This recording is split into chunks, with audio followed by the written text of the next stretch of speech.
জুলাই গণ অভ্যুত্থান স্মৃতি জাদুঘর উদ্বোধন করেছেন প্রধানমন্ত্রী তারেক রহমান। সকাল ৯টায় জাদুঘরটির উদ্বোধন করেন তিনি। এরপর এটি ঘুরে দেখেন প্রধানমন্ত্রী। বলেন, বাংলাদেশের সব গণতান্ত্রিক আন্দোলনের ইতিহাসের ধারক হবে এই জাদুঘর। ২৪-এর গণ অভ্যুত্থানের স্মৃতিচিহ্ন ধরে রাখতে জুলাই গণ অভ্যুত্থান স্মৃতি জাদুঘর উদ্বোধন করেছেন প্রধানমন্ত্রী তারেক রহমান। বুধবার জুলাই গণ অভ্যুত্থান দিবস উপলক্ষে রাজধানী শেরেবাংলা নগরে এই জাদুঘর উদ্বোধন করেন তিনি। এর মধ্যে দিয়ে এই স্মৃতি জাদুঘরের দুয়ার সবার জন্য উন্মুক্ত হলো।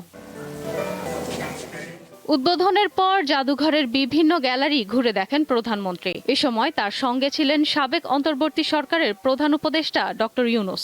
জুলাই গণ অভ্যুত্থানের ইতিহাস, আত্মত্যাগ ও সংগ্রামের বিভিন্ন নিদর্শন দেখেন সরকার প্রধান। অনুষ্ঠানে জুলাই গণ অভ্যুত্থানের ঘটনা প্রবাহ, গণমানুষের অংশগ্রহণ ও বিজয়ের ইতিহাস ভিত্তিক একটি প্রামাণ্যচিত্র প্রদর্শন করা হয়। পরে তিনি জুলাই ৩৬ শীর্ষক আলোচনায় অংশ নেন।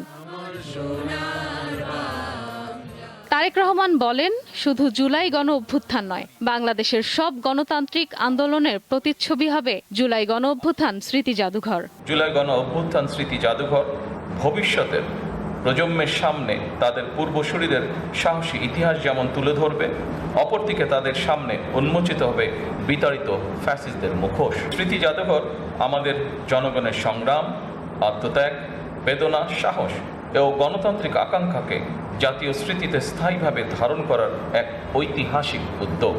শহীদদের কাঙ্ক্ষিত বাংলাদেশ প্রতিষ্ঠার কাজ শুরু হয়েছে জানিয়ে ৩১ দফা নির্বাচনী ইশতেহার ও জুলাই সনদ বাস্তবায়নের কার্যক্রম এগিয়ে চলছে বলেও জানান সরকার প্রধান।